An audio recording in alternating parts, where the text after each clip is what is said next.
الرحمن الرحيم الحمد لله رب العالمين اللهم صل وسلم على سيدنا محمد وعلى آله وسلم Muhammad. Seeing that it's the months that are sacred in Islam and the months that are coming upon us are the months that people all around the world will be performing Hajj, and people will generally ask questions about how to do Hajj. In light of this, inshallah, we're going to cover how do we do Hajj? How does one go about doing Hajj? How does one go about doing Umrah? And the ulama have said that an act of worship becomes wajib, becomes obligatory to know how to perform the act of worship when you need to. So those who are planning to go to Hajj, they can't just simply just follow the crowd and go just go with the flow. You have to know, because you may be going there and performing certain acts or doing certain things that invalidate your Hajj. And Hajj is very expensive. £2,000 or something, or £2,500. And the worst thing you could possibly do is go to Hajj not knowing how to do Hajj, and the things that invalidate your Hajj, paying all that money, spending all that time, saving all that money and effort, and going there and within a space of a second or two, you invalidate all that. And you make your Hajj null, invalid, cancelled. In spite of you spending all that money, in spite of you preparing, in spite of all the preparations you've done, it becomes null and void. So therefore we need to know, how do we do a Hajj? And inshallah what we're going to do, to make it easy, because for those who haven't been to Hajj, it's a very strange chapter, because all of a sudden you're talking about being in a certain place and doing this, and it's one of those things that no matter how many times someone describes it to you, if you haven't been, there'll always be an element of doubt into exactly what's intended. How many of us here have been to Hajj? Just raise your hand. Oh, mashallah. 1, 2, 3. Are you raising your hands or are you writing? The kids put their hands up as well. So that leaves, who hasn't been to Hajj? Okay, I've been most small, I'm 7 years old. Does that, we're going to deal with that. Does that count or not? It doesn't. Okay. I was to say. Oh, did you do Hajj or Umrah? Hajj. Alright, it doesn't count. Well, yes, inshallah. We'll deal with that. When I say it doesn't count, I mean that you get rewarded for it, but it doesn't contribute towards the Hajj that you must do in your life. Makes sense. Inshallah. Like,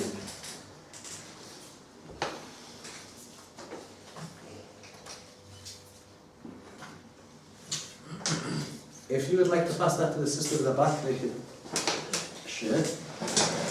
Used to can share, and yourselves can share, and the sister at the back, you can have one yourself. I want these back, by the way. Okay. I have these copies.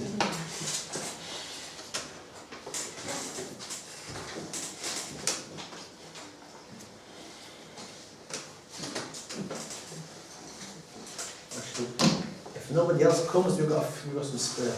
There, just in there. We have each. And if you want to pass it back to the sisters.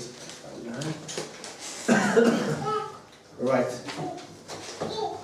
This is a step-by-step guide illustrated to Hajj. Okay? And if you open it up in the middle, you'll find what looks slightly complicated, but it's not. Flow diagram of Hajj. Where one goes, what one does, and so forth. And if you notice, you have a huge box, rectangle box in the middle of the page. Huge box at the bottom with points, starting with number 1 and finishing with 31. Those points, starting with 1, correspond to the numbers in the diagram above. So you have note 1 that says start circling from Hajj Aswad That corresponds to number 1 in the diagram next to the Kaaba. And number 2, which says in red, the 8th of the Hijjah, corresponds to number 2 in the diagram above. Can you all see the numbers? Yeah. That's how it goes. A little bit tricky to start off with, but quite easy once you get the hang of it. So, we're going to go through the step-by-step of how does one do Hajj. Okay, and then we'll deal with the chapter, inshallah, in the books of fiqh of Hajj. So we'll probably spend a lesson, maybe 2, on this. All right. Understand this. Pay attention. Look to me, please. Hajj is all about being at a certain place, at a certain time, and doing a certain action with a certain intention. Hajj is about being in a specific place, at a specific time, to do a specific action with a specific intention. Okay? Being at the right place at the right time. Should you be at the wrong place at the wrong time? Or let's say you're at the right place. You're at the right place. You should do where you should be. But at the wrong time, depending what the thing is, it may invalidate your Hajj. When I say invalidate, it means you have to do it again. And it's not like prayer, where you just get up and do it again. This is, you've got to save up again. If you don't have the money, and take the time off work, and so forth and so forth, it can be quite expensive. Therefore, the need to know how to perform Hajj is very, very important. There are several places that are very important for us to know. There's the area of Mecca. The area of Mecca. Then you have the area of Mina. Okay, and then you have the area of Muzdalifah, and then you have the area of Arafah. So Hajj is predominantly focused on Mecca, Mina, which is not far away, Muzdalifah, and Arafah. These are the places that we're concerned with in Hajj. Okay? Mecca has the Kaaba. Mecca has the Kaaba. And the Kaaba is the first house of God to be built by Sayyidina Ibrahim alayhi salam. And contrary to what some people may think, there's nothing inside the Kaaba. The Kaaba is empty. Nothing inside it. Nothing inside the Kaaba. Okay? So, Mecca, Mina, Muzdalifah, and Arafah. The 3 or the 4 places we're concerned with in Hajj. Once you understand that, then we can begin. So, Bismillah. Who would like to read? Fahim, you okay to read? Yeah. Now, please follow the numbers. Okay? If somebody's lost, put your hand up and say, I'm lost. Inshallah. And I'll try and find out where you are and put you back on track. But the numbers are quite important. Okay? So, number 1. Well, if we, to make it easier, if we go to the front, which has the Kaaba. Right. You have the Kaaba. Okay. And then, if you notice in the corner, you have what's called Hajar-i-Aswad, or Hajar-Aswad. That corner is where a stone, or now stones, or rocks, are that came from heaven. Okay, and those rocks used to be one whole piece, but due to different clashes over the centuries, and the Kaaba was struck, and the black stone was removed from the Kaaba, and for several Hajjs, people performed the Hajj without the Hajj al-Aswad until it was put back. It used to be one whole piece, and that's a historical thing that maybe you can look at it at a separate time.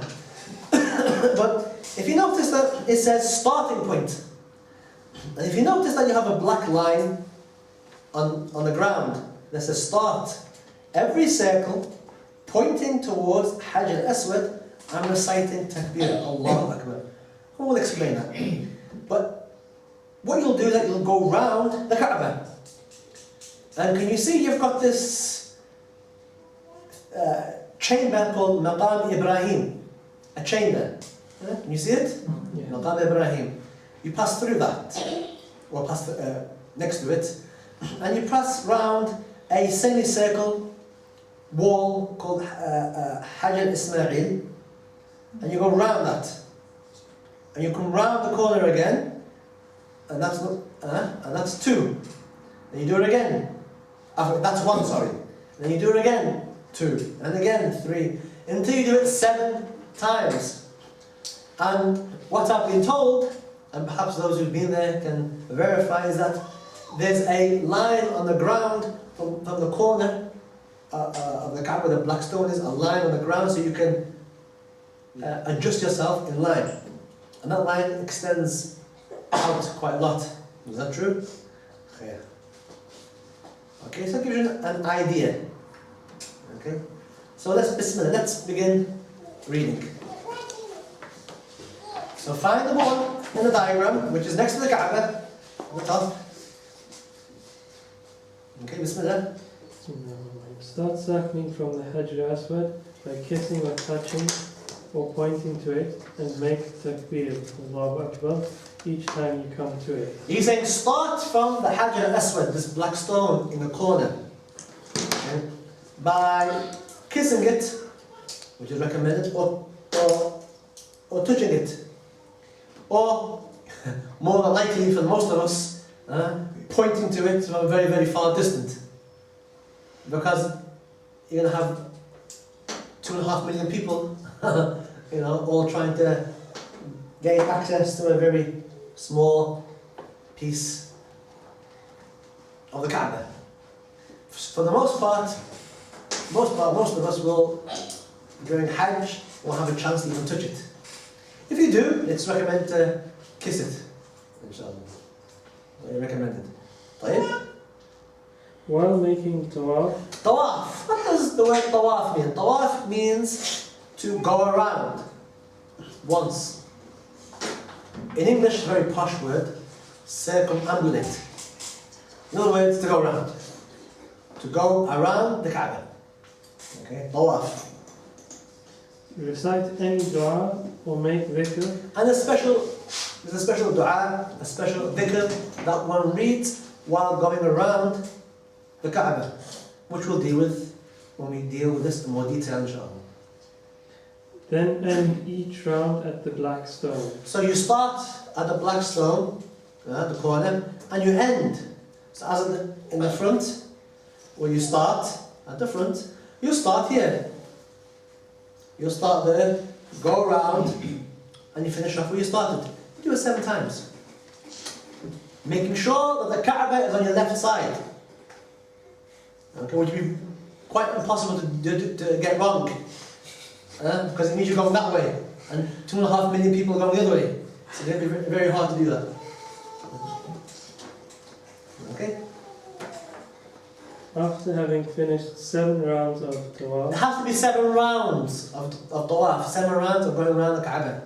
Not 4, not 3, not 2, 7.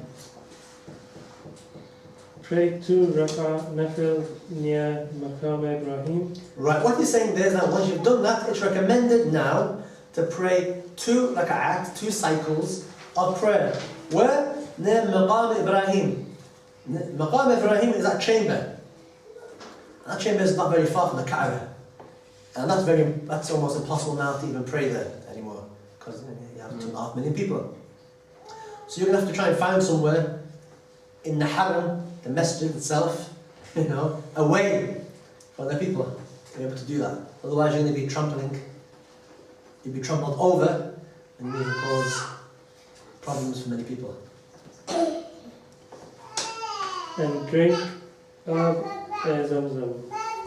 And drink ma zamzam. Ma zamzam is the water that the angel Gabriel alayhi salam touched on the ground with his heel when Hajj, the wife of Ibrahim, when she was in a valley by herself. And that Hajj comes from the story of a Prophet Ibrahim alayhi salam and his wife. He dropped his wife off in a certain area, which is now known as Mecca, and she walked up and down between two mountains looking for water, and that 7 times. And then the angel Gabriel came down and touched with his foot, or part of his foot, or part of his body, in a certain place, and then water came out. That was many, many, many centuries ago. And to this day, the water still flows. That water became known as Ma Zamzam. So the water that we drink, Ma Zamzam, it goes back to that particular time. So it's recommended to drink Ma Zamzam. And Ma Zamzam has many, many useful benefits, which we'll deal with in time, inshallah. Right now, we're just giving you a flavour of how one does Hajj, and then we're going to break down. Going around the Kaaba 7 times has conditions.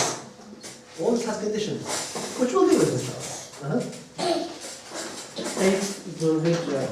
When you finish 7 rounds, Please pay attention to the times. The 8th of the Hijjah, that's when it's recommended to start being present, and that's when you can actually start doing recommended actions of the Hajj. The 8th of the Hijjah. Okay? So Bismillah. when you finish 7 rounds, go to Mina and pray 5 daily prayers in Mina. Start with Dhuhr prayer. So you can say this, that on the 8th of the Hijjah, the 8th of the Hijjah, one goes to Mecca 7 times on the Kaaba, and then one goes to Mina. And Mina is how far? Like car? How long In the car, if one was traveling in the car. during Hajj? How long does it take you? 2 hours.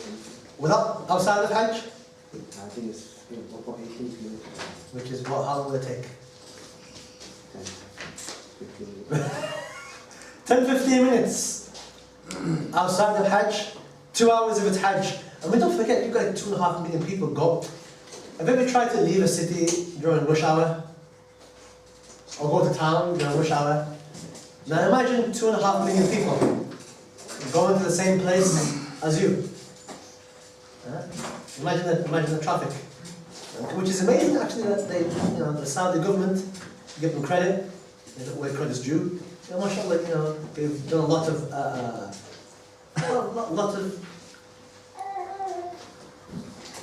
time and effort and development of the Haram Mecca, inshallah, has gone into making things easier for people, freeways and so forth.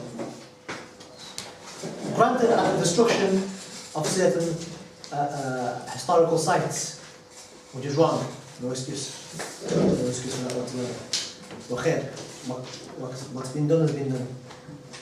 So the 8th of the Hijjah, recommended to be there. Go to Mina. Now listen, Mina is an area that's not that far really. How long do you say? 20 minutes? I say half an hour. Half an hour. From here to Newport, if that's correct. It's not far. And in Mina is where you'll find hundreds and hundreds of tents, because that's where 2.5 million people will be living for a period of time of the Hajj. And there'll be specific tents there for specific countries or specific groups of people. So you're going to try and find your tent and try not to get lost. But Mina, so that's why all the tents are there. Mina is a huge area in itself. Okay, so now we're at Mina. It's the 8th of the Hijjah, and we're praying 5 prayers. Otherwise, we're resting up in our tents, reading Quran, doing dhikr, and bringing to heart or bringing to our minds the importance of what is to come in the following days. Number 3. Stay in Mina until the sunrise of the 9th Dhul Hijjah. So we're staying in Mina until the 9th of the Hijjah, the next day. So basically you're staying a whole day. And you're going to pray Fajr in Mina until the sun rises.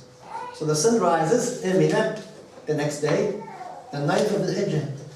Question: what are we doing here in England on the 9th of the Hijjah? What are we doing? Fasting. Well done. We're fasting. But the people who are on Hajj, it's recommended that they don't fast. Why? Well, you're going to see the long day they're going to have. Very long day. And it's better for them to conserve their energy and not fast. Whereas you and I, inshallah, if we haven't been blessed to go to Hajj, we'll be fasting. No, otherwise the day of Arafah, Yom al-Arafah. Yom al-Arafah is the 9th of the Hijjah. Well, these people will pray Fajr, wait for the sunrise, and then leave their tents. So Bismillah, so where are we going? Number 4. Number 4. 9th Dhul Hijjah. After sunrise, leave for Arafah. Keep reciting the Talbiyah.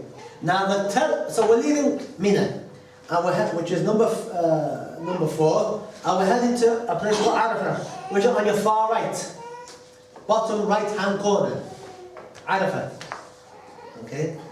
And on our way, we're going to be reciting لبيك اللهم لبيك لبيك لا شريك لك لبيك إن الحمد والنعمة لك والملك لا شريك لك.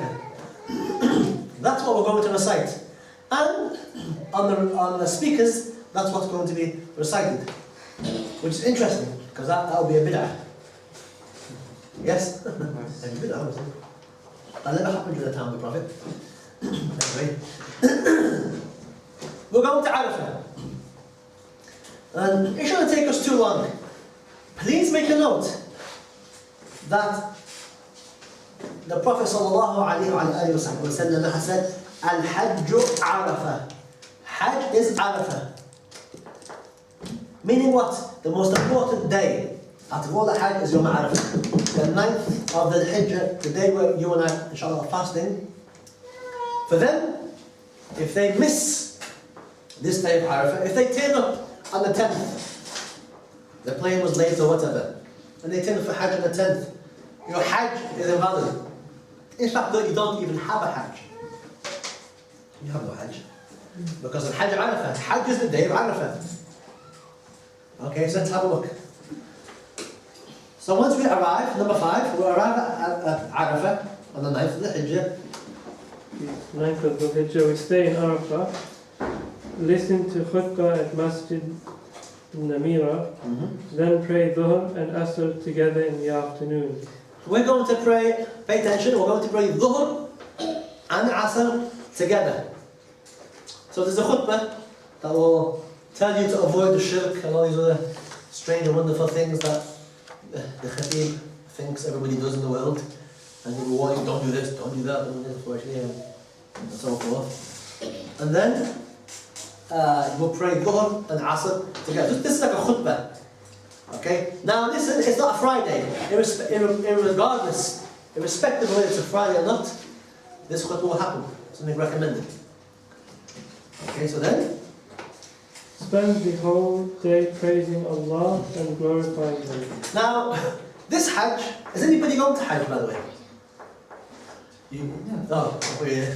Nobody going to Hajj. Well, if you're watching on the TV, the Arab channel, for example, or any satellite channel that has Hajj, you'll be able to see on the day of Arafah, when we're fasting, that 2.5 million people will be in a particular area called Arafah.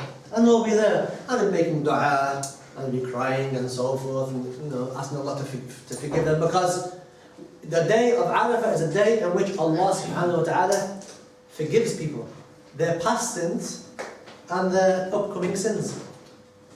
Which is why we fast. Why we fast.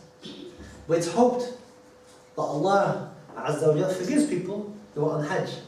That's why Hajj, the Hajj that is accepted by Allah Azza wa Jalla, you'll be forgiven your sins. Past sins and upcoming sins, should you do any. Inshallah. So that's what it is, that's what's happening at the day of Arafah. And you'll see that people there, because it's very hot, there'll be sprinklers with water to cool people down, and there'll be tents or shaded areas where people can go and make dua. And the mountain, Jabal Arafah, there'll be people on the mountain making dua and so forth. It's a very amazing sight, an amazing spiritual experience that happens every year. And on this day, that shaitan then weeps and cries due to the mercy that Allah subhanahu wa ta'ala descends on these people, and he says to himself, he rubs his face in the dirt and says, woe to all my hard work. You know, Allah's taken it, Allah's forgiven them all my hard work, all the shayateen, everything I made them do, or I've encouraged them to do, it's all been wiped. And shaitan, in the hadith, actually shaitan screams. And the Prophet hears him, and the Prophet starts laughing. And the Sahaba asked the Prophet, what makes you laugh? He goes, I can hear shaitan screaming and crying. And then people stay there. So then, ask Allah for forgiveness and guidance. Make repentance, tawbah, and make dua for the Muslims. And so basically you're arriving at Arafah at midday. And you're staying up to Maghrib. So it's the hottest part of the day. Okay, and you're in open, unshaded area for the most part. And you're underneath the sun. It's going to be quite hot. Hence, not fasting is better. And you have access to water. There'll be containers of water you can gain access to and drink. But if you're with elderly members or children, that's something you need to pay attention to make sure that people are not dehydrated. Then you stay there. We've already prayed Dhuhr and Asr, and we make dua and so forth. And what will happen at Maghrib will come in. The sun will set. Maghrib comes in. Then what? What do we do then? Do we pray Maghrib? No. We don't pray Maghrib. We wait. What do we do? Bismillah. Number 6, we do not pray Maghrib and Arafah. Move quietly while reciting Talbiyah. So after sunset, leave for Muzdalifah quietly. Let's see can you find Muzdalifah? It's in between Arafah and Mina. Muzdalifah, that's a square. Can you see it? You all found it? Muzdalifah? In between Arafah and Mina, or halfway.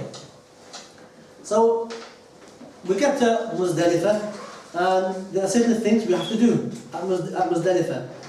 Number 7. Number 7. 9th of Hijrah. Once you reach Muzdalifah, pray Maghrib and Isha together. Once you reach Muzdalifah now, pray Maghrib and Isha. Meanwhile, us here, what are we doing? We're breaking our fast and eating and preparing ourselves for the next day, which is Eid. The next day is Eid, yes? But their night is spent going to Muzdalifah and preparing for the next day, which for them will be spent doing the acts that Allah Azza wa Jal requires us to do on the day of Eid. Bismillah. Stay night in Muzdalifah and ask Allah for forgiveness. Pick 49 pebbles, pray Fajr there. So, picture this, you've spent the whole day in the sun, and you've done Maghrib, and you leave Arafah, and you reach Muzdalifah, and now you pray your Maghrib and Isha, you're hot, tired, and you spend the night there. Now is the time to get some sleep. Depending what time you get there. Okay, but if you're with another elderly member, get some sleep. You may even catch some sleep on the coach. But now's the time.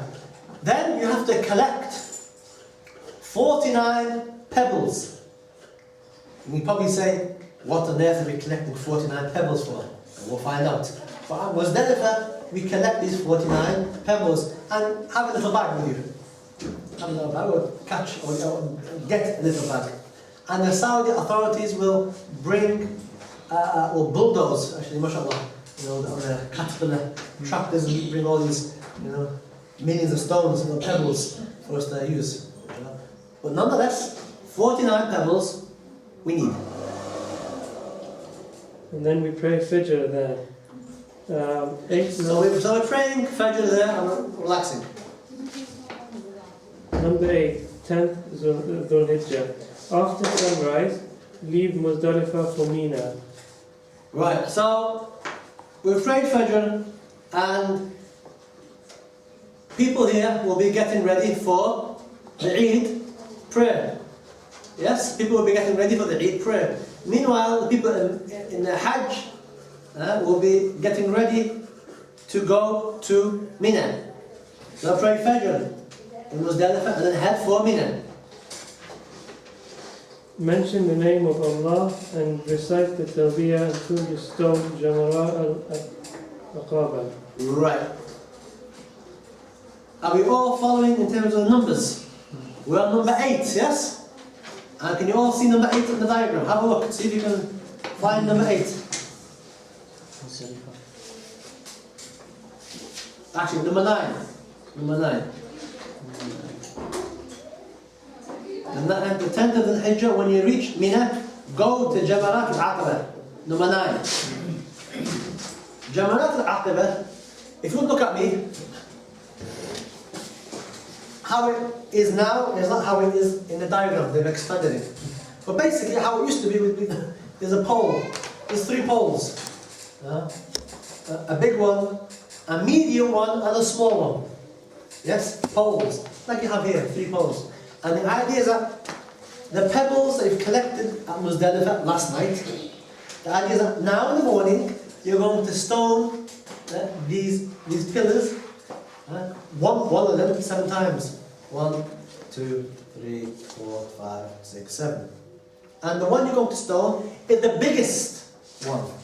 Now what they've done, and I don't have the diagram, but now what they've done, they've built it. Instead of having one pole, they've made like they've stretched it.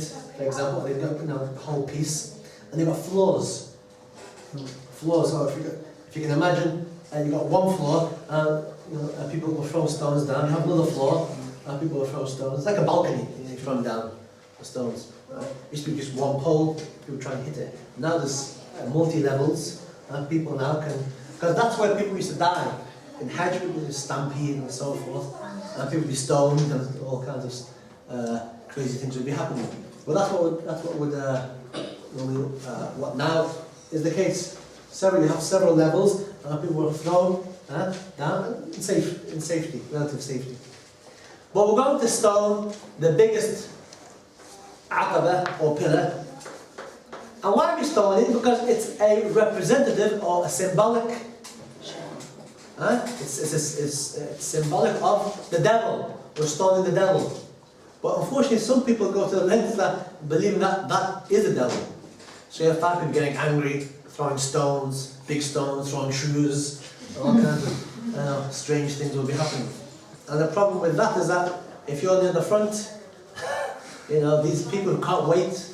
At the back, maybe 7 meters behind, you're getting all the stones. They're stoning the shaitan and end up stoning you. So that's got to be careful. So number 9. Number 9. When you reach Mina, go to Jamara al-Aqaba al-Kubra.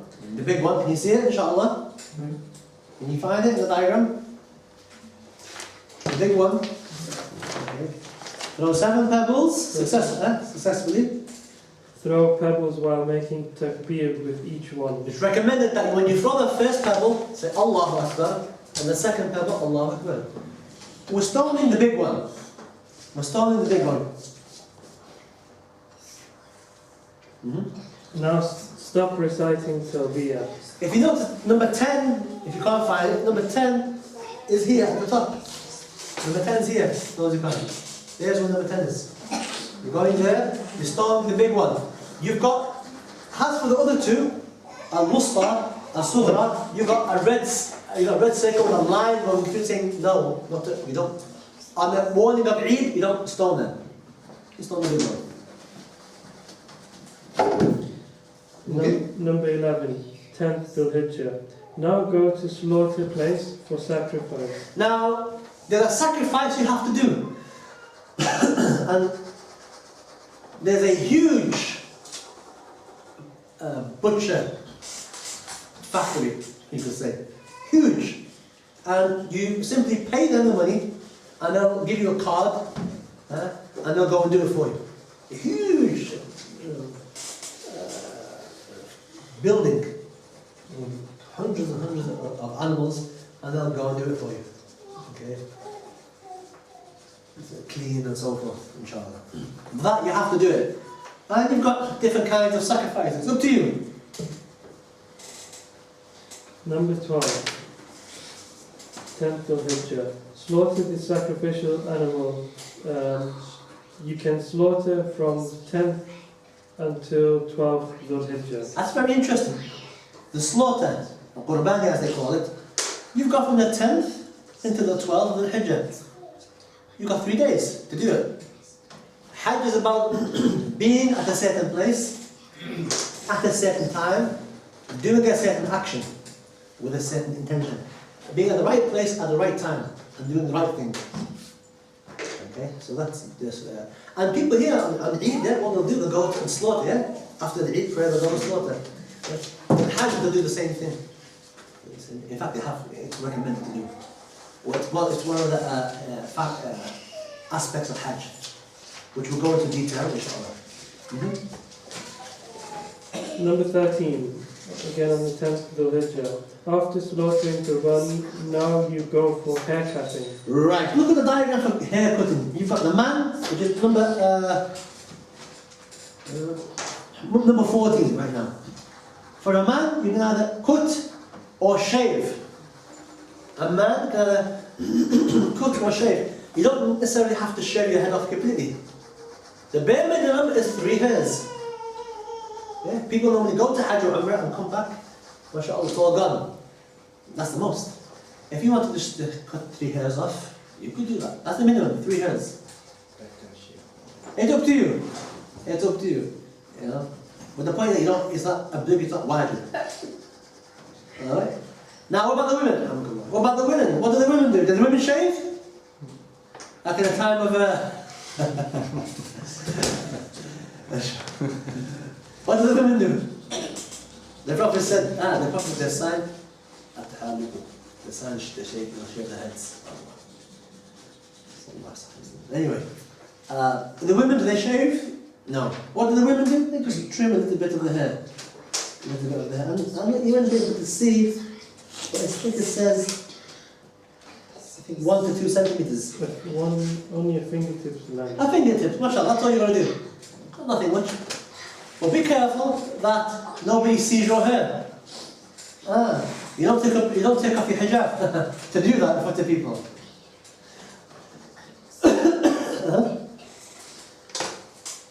So we're on the 10th of the Hijjah, and meanwhile, here in England, what we've done, or Malaysia, or wherever you are, maybe England actually because of that time difference, we've had our Eid prayer and we're going around visiting friends and doing what we do on Eid. Meanwhile, they've slaughtered and they've slaughtered and slaughtered and now are cutting part of the hair off. Alright? And then what we'll do next is Number 15. 10th of Hijjah. Now open your ihram. Ihram. Ihram is a state that you enter into when you go to Hajj. When you put on when the man puts on 2 white cloths, that is called the state of Ihram. Ihram. Where certain things are now haram for you to do.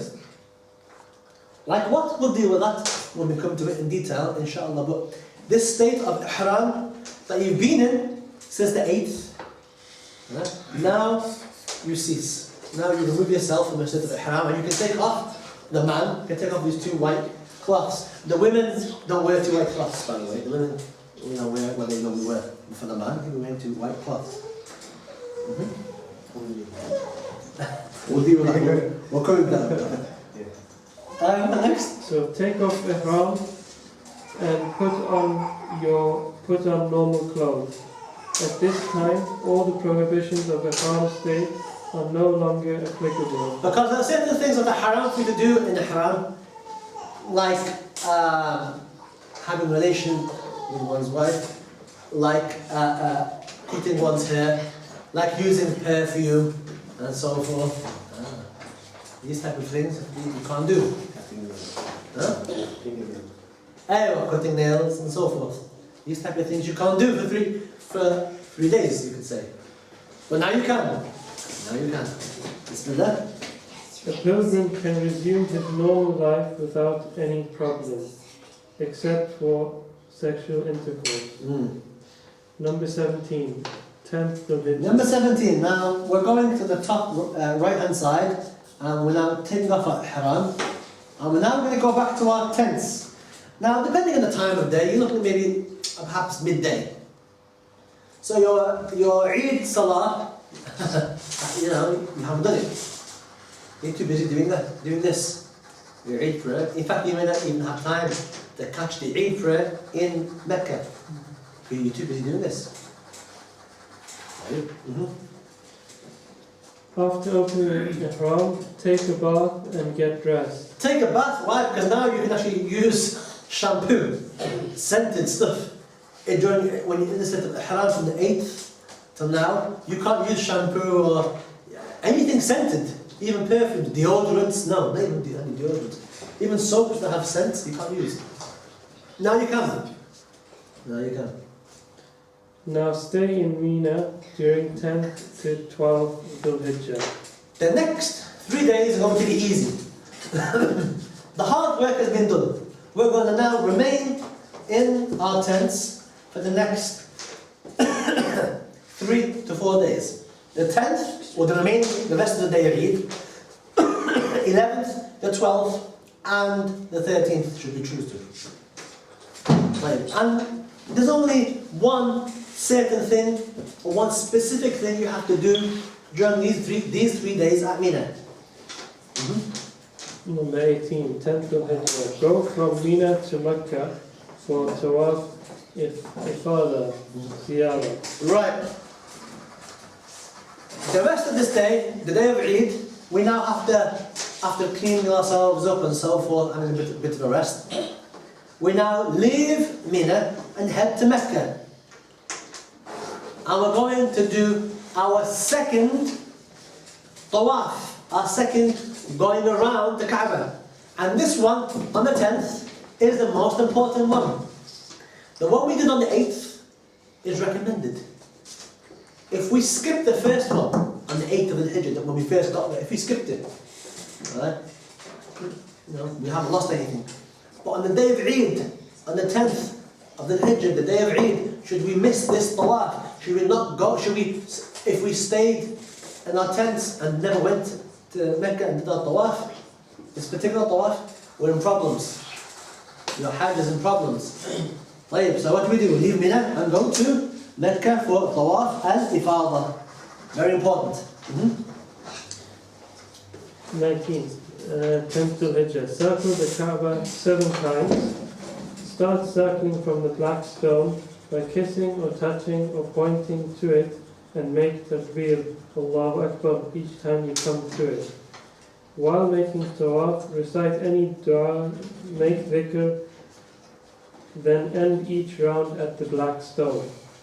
Between Rukn a Yemeni and the black stone, Hajr Aswad, say dua.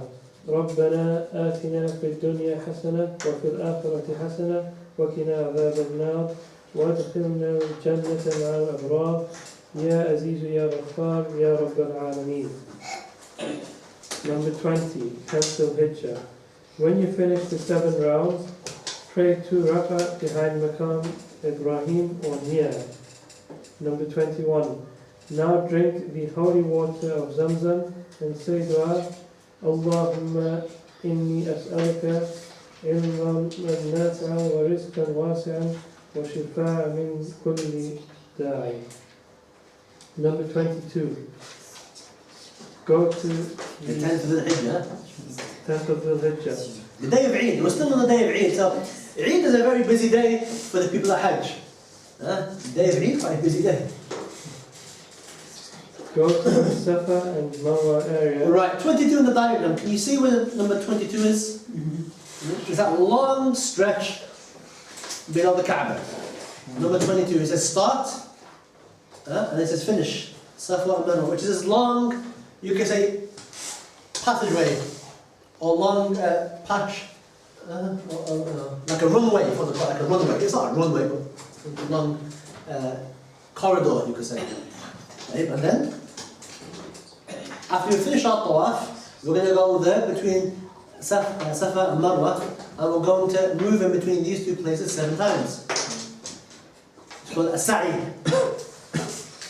Praise Allah Almighty and make takbir 3 times and make any dua. Descend from Safa and walk between the 2 hills, Safa and Marwa, at a normal speed. This is where Hajj, she ran in between these 2 mountains looking for water. And that's why we're doing it. So we're copying her, a woman. Mention the name of Allah, recite Quran and make du'as while walking. Ascend the hill of Marwa and make the same dua made at Safa. Repeat steps 1 and 2 until you finish 7 rounds. Now understand this. You're going to start at Safa and end at Marwa.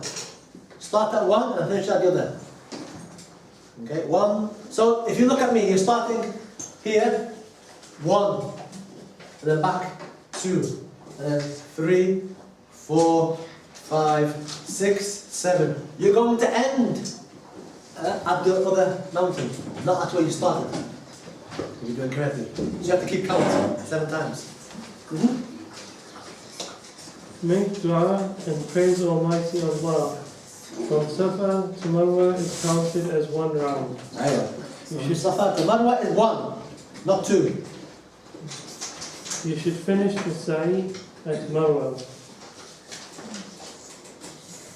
23, 10th of Hijjah. Now go back to Mina. So now we're heading right back to Mina. Leaving Mecca and going back to Mina. After finishing your tawaf and sa'i, go to spend the night in Mina. So now you can finally rest. Now you can rest. Now if you've got somebody old with you, that's a lot of work. A lot of difficult things one must do. Now go back to Mina after finishing your tawaf and sa'i and go and spend the night in Mina. The next day, 11th of the Hijjah, stay in Mina, pray your daily prayer and night prayers in Mina. So now the next 3 days you're going to stay in Mina. At the 11th of the Hijjah, what you're going to do at midday, you go to the Jamara for throwing stones. And what we'll do, inshallah, we'll talk about this next week, because Isha is coming upon us, inshallah ta'ala.